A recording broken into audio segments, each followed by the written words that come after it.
Hola, muy buenos días y bienvenidos a IPG Patsala de Español. Estamos en el módulo 14 del paper 11 que se titula Juan Ramón Jiménez. Yo me llamo María Teresa Miramón y soy profesora visitante de la Universidad Jawaharlal Nehru en Nueva Delhi.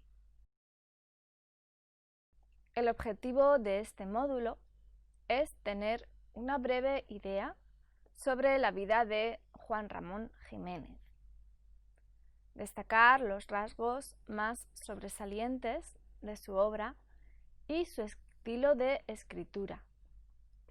También vamos a echar un vistazo a algunas de sus obras más célebres. Sobre los datos biográficos de Juan Ramón Jiménez. Juan Ramón Jiménez Mantecón nació el 23 de diciembre de 1881 en Moguer, Huelva. Era el tercero de los hijos. Pertenecía a una familia acomodada. Su padre, Víctor Jiménez, se dedicaba con éxito al comercio de vino. En 1893 estudió bachillerato en el Colegio San Luis Gonzaga de los jesuitas en el pueblo de Santa María. Al obtener el título de bachiller, se trasladó a Sevilla en 1896 para estudiar pintura. Según los deseos de su padre, fue obligado a comenzar la carrera de Derecho en la Universidad de Sevilla, pero la abandonó en 1899. Frecuentaba la biblioteca del Ateneo Sevillano. Hizo amigos como Daniel Vázquez Díaz y también conoció a otros poetas como Manuel Reina o Enrique Redel. En esta época abandonó la pintura para dedicarse solamente a la poesía. Escribió sus primeros trabajos en prosa y verso. Colaboró en algunos periódicos y revistas regionales de Sevilla y Huelva. En 1990 se trasladó a Madrid para recibir una carta de invitación de Villaspesa y Rubén Darío. Allí conoció a otras grandes figuras del modernismo. También estuvo en contacto con Benavente, Rueda, Pío Baroja, los hermanos Machado, Azorín o Valle Inclán. En este mismo año publicó sus dos primeras obras, tituladas Ninfeas y Almas de Violeta. Se enfermó de neurosis depresiva, lo que lo llevó a temer constantemente por su vida, y volvió a Moguer, donde presenció la muerte de su padre. Se describe como un hombre de carácter melancólico y depresivo. Su familia lo envió a la Maison de Santé de Castel d'Antort, un sanatorio para enfermos mentales en Francia. Allí compuso su tercer libro, titulado Rimas. En 1901 volvió a Madrid para instalarse en el Sanatorio del Rosario. Pasó 2 años allí. Organizó varias reuniones asistidas por sus amigos poetas como Antonio Machado, Valle Inclán o Benavente. A causa de una nueva crisis depresiva, volvió de nuevo a Moguer. En este periodo compuso su libro Platero y yo. Su familia se enfrentaba a graves problemas económicos y también esto ayudó a agudizar su crisis depresiva. A finales de 1911 volvió a Madrid, donde decidió vivir definitivamente. En 1916 se casó con Zenobia Camprubí en los Estados Unidos. Pronto volvió a Madrid con su esposa. Realizó viajes a Francia y a los Estados Unidos y encabezó movimientos de renovación poética. Ejerció una gran influencia sobre los miembros de la llamada generación del 27.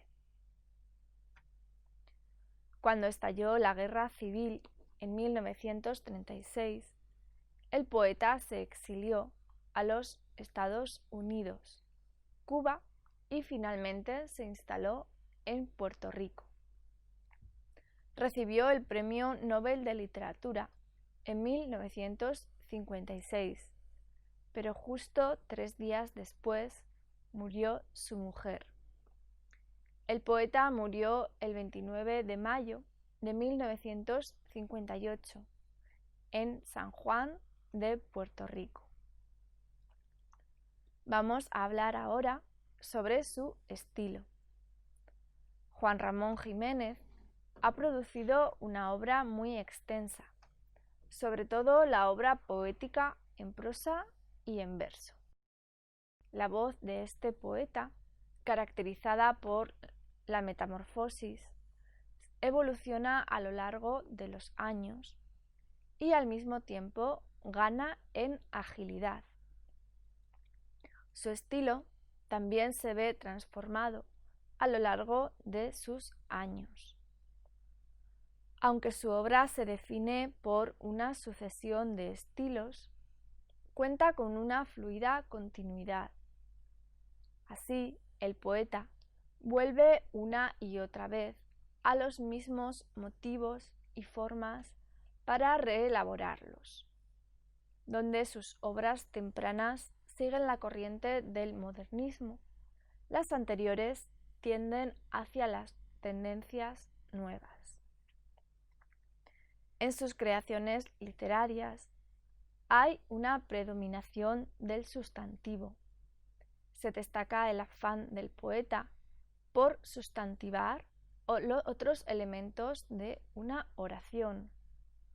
Abunda la apariencia de infinitivos, las formas temporales y abstractas del verbo como sustantivos. También se sustantivan los complementos nominales y los complementos circunstanciales. Los adjetivos neutros y los adverbios aparecen sustantivados.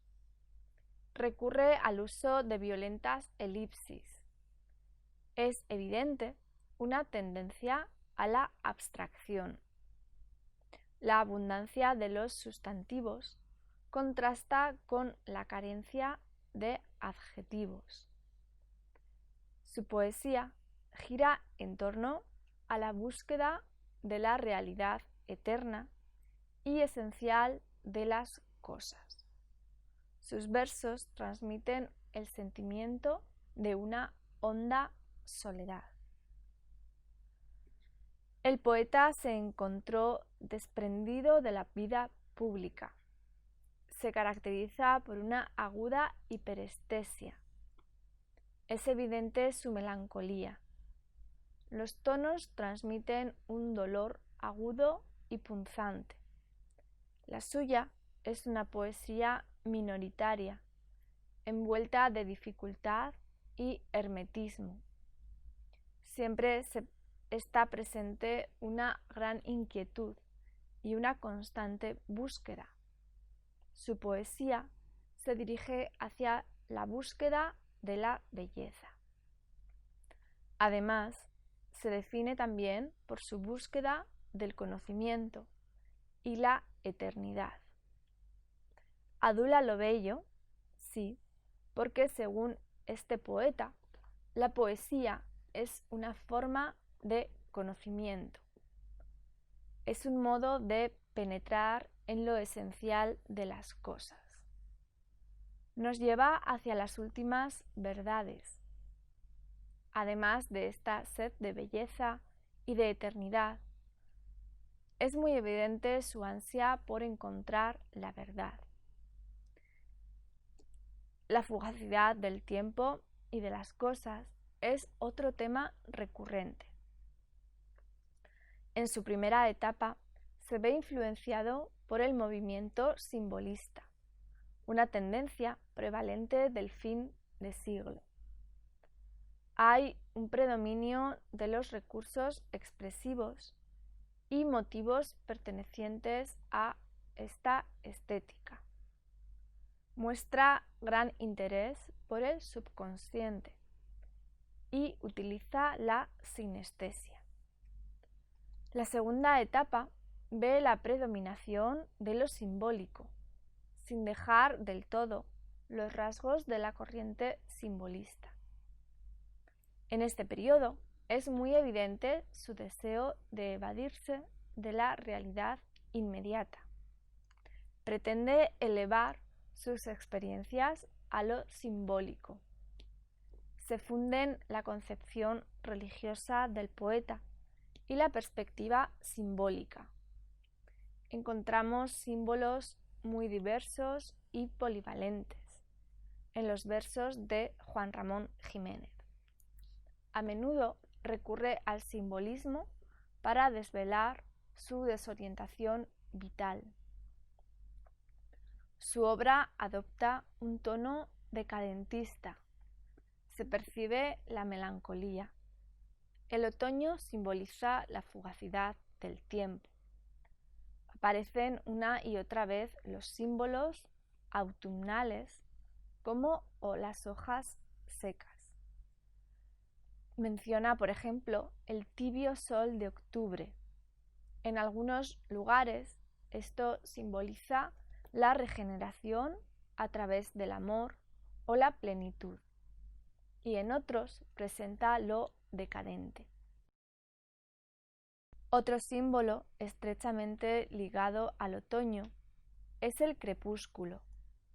Representa también la decadencia y se vincula con la desazón y la incertidumbre angustiosa.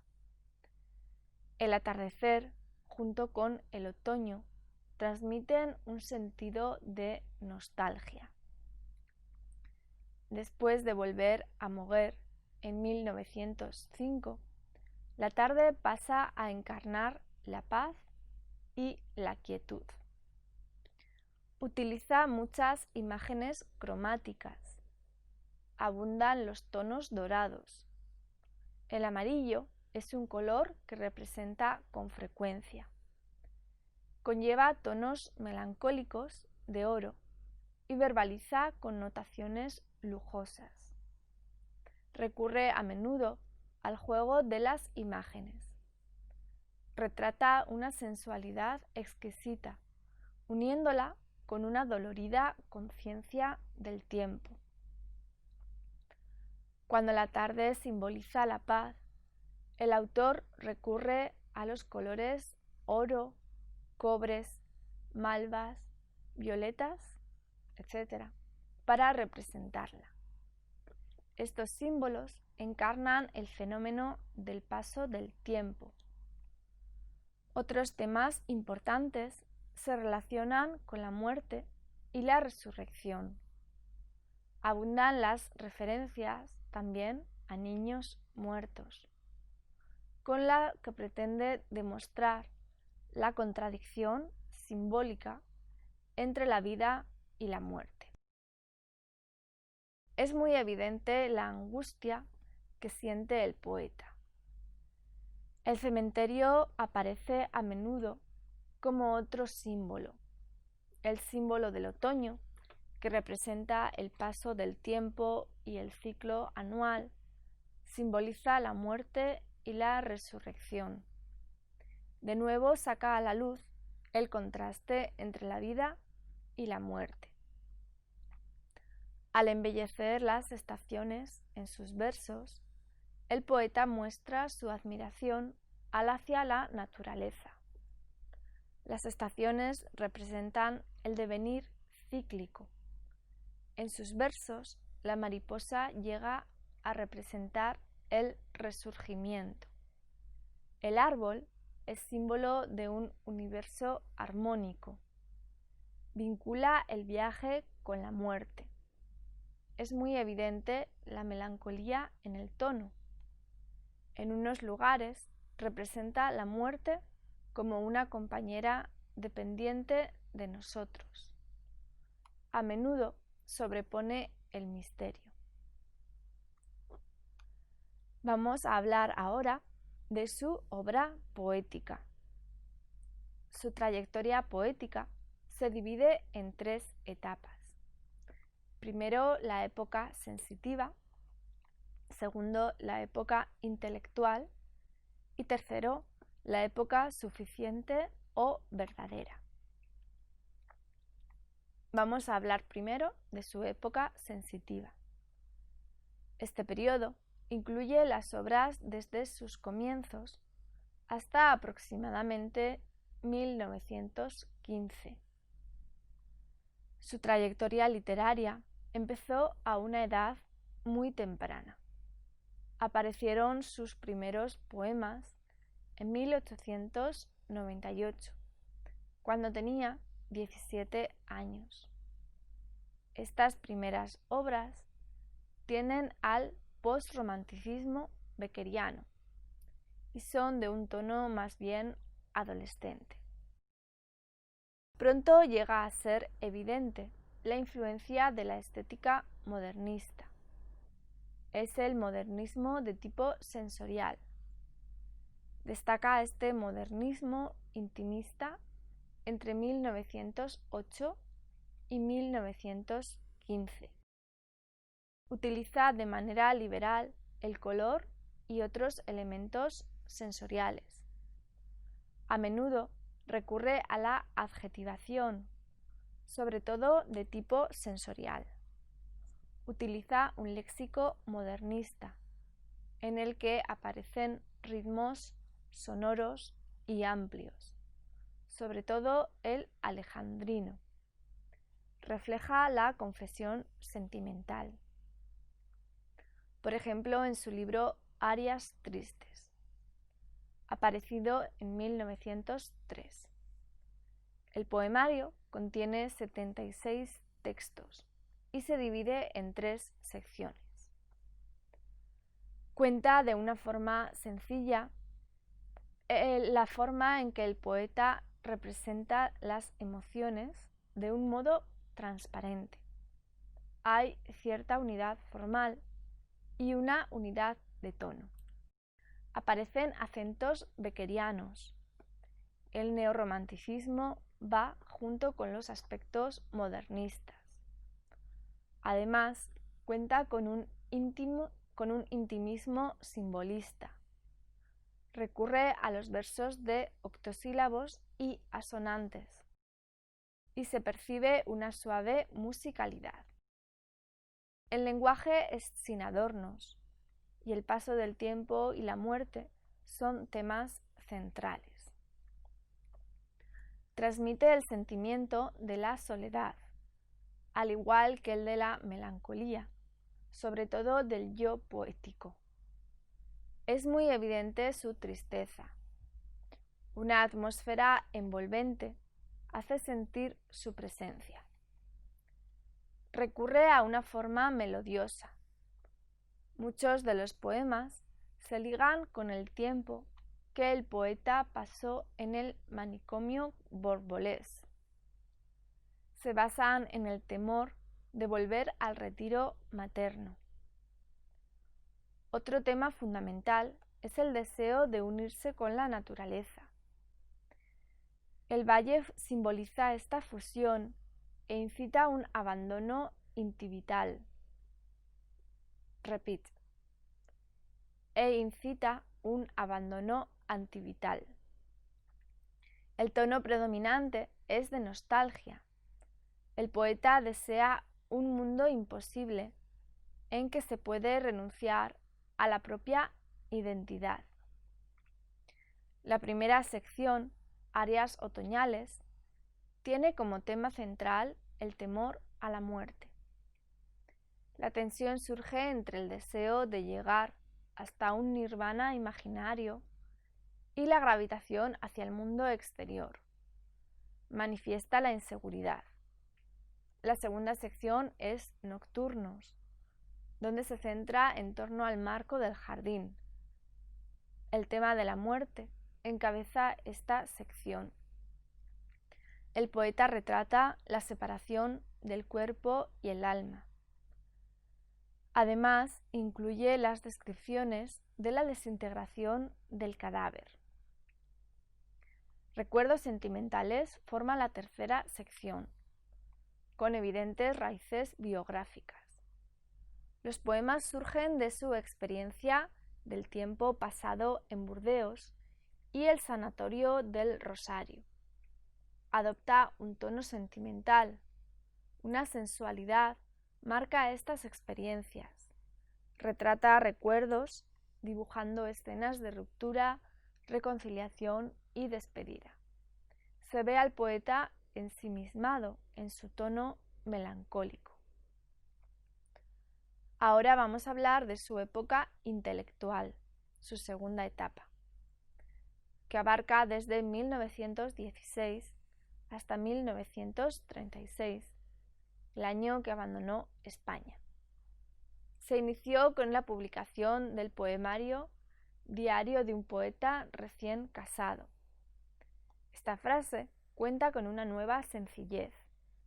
El autor de nuevo utiliza el octosílabo y reaparece la asonancia, con poemas breves que carecen de ornamentación. Es una poesía personal y la describe como una poesía desnuda. Marca una ruptura con el modernismo y presta mayor atención a lo conceptual y lo emotivo, con su ansia de eternidad. Sobresale su sed de conocimiento y a través de la poesía intenta penetrar en la realidad. Vamos a analizar brevemente Diario de un poeta recién casado, de 1916. Es la obra denominada como su mejor libro por él mismo y marca una ruptura definitiva con el modernismo. Compuso los poemas durante su viaje a Nueva York, con motivo de su boda con Zenobia Camprubí. Es un poemario bastante largo que se compone de 241 textos en verso y prosa. Se trata de los sentidos y los sentimientos de una situación concreta.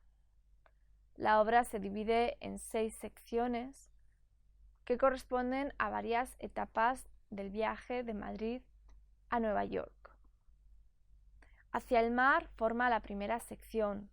Abarca el viaje que se inicia en Madrid y termina en Cádiz. Evoca el paisaje de la infancia y la juventud. Amor en el mar es la segunda sección. Se caracteriza por la monotonía.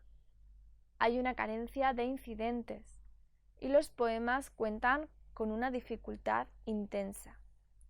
Los poemas famosos de esta parte son Sol en el camarote, Nocturno, Soledad, Cielo o Venus. La tercera sección, América del Este, surge de sus experiencias durante la estancia en Estados Unidos.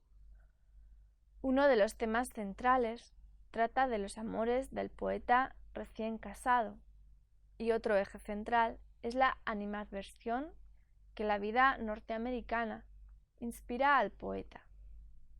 Adopta una postura defensiva al enfrentar el mundo exterior. Cuando se trata de sus experiencias como hombre casado, es evidente su placidez. A veces tiende al humor ácido y adopta un tono insultante. Son presentes caricaturas animadas, donde retrata cuadros vivos. Algunos importantes son Serenata espiritual o Me siento azul. Mar de retorno es la cuarta sección. vuelven a ser reflexiones sobre y con el mar, con evidentes rastros filosóficos. Además, incluye bromas conceptuosas. Recurre a la prosopopeya. La quinta sección es España y trata de poemas de reconciliación. El poeta vuelve a su tierra nativa. En la última sección, Recuerdos de América del Este escritos en España, fue compuesta en Madrid y en ellos adopta un tono sarcástico y provocativo. Otros libros importantes de esta fase son Eternidades, Piedra y Cielo, Poesía o Belleza. Sobre su última época. Esta etapa se inicia en 1936 y dura hasta la muerte del poeta. Esta etapa corresponde con el exilio del poeta en América. El poeta se ve cada vez más ensimismado y recurre al verso libre. El lenguaje es profundo y se caracteriza por su hermetismo. Un poemario importante de esta etapa es Dios deseado y deseante, de 1948-49. Este poemario se compone de 57 poemas. Se divide en 3 secciones: Mar abajo, La ciudad y Mar arriba. Estos poemas surgen del viaje del poeta a Argentina en el 48. El eje temático gira en torno a Dios. Este Dios encarna la conciencia personal de la hermosura. Emana del yo poético. Estos poemas surgen del narcisismo del poeta. Abundan los neologismos caprichosos. Algunos poemas importantes en este poemario son De nuestros movimientos naturales, En mi tercer mar o El hombre conseguido de los nombres. Vamos a hablar ahora de su obra en prosa, cuyo ejemplo más importante es Platero y yo. Esta obra fue concebida durante el retiro de Moguer del poeta. La edición completa se publicó en 1917. Son 138 capítulos que incluyen 2 notas epilogales. La edición de 1917 se dirige a los adultos y se trata de un poemario en prosa, que se narra en primera persona. La acción se sitúa en un espacio privilegiado y la trama no se dirige hacia el transcurrir de unos hechos, sino que es una forma de presente detenido, a base de monólogos fragmentarios. El soliloquio del autor se dirige hacia Platero, el interlocutor mudo. En lugares, el burro juega el papel de alter ego del narrador. Es su compañero en su marginación y le acompaña en su huida del mundo de los hombres hacia las soledades de la naturaleza. El poeta adopta un tono de nostalgia con el que retrata la vida del campo andaluz. Vamos a leer un fragmento de la edición de 1914. Dice así: Platero es pequeño, peludo, suave, tan blando por fuera que se diría todo de algodón, que no lleva huesos. Solo los espejos de azabache de sus ojos son duros cual 2 escarabajos de cristal negro. Lo dejo suelto y se va al prado y acaricia tibiamente con su hocico, rozándolas apenas, las florecillas rosas, celestes y gualdas.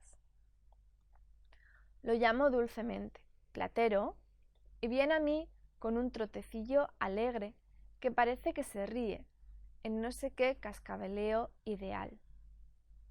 Come cuanto le doy, le gustan las naranjas mandarinas, las uvas moscateles, todas de ámbar, los higos morados, con su cristalina gotita de miel.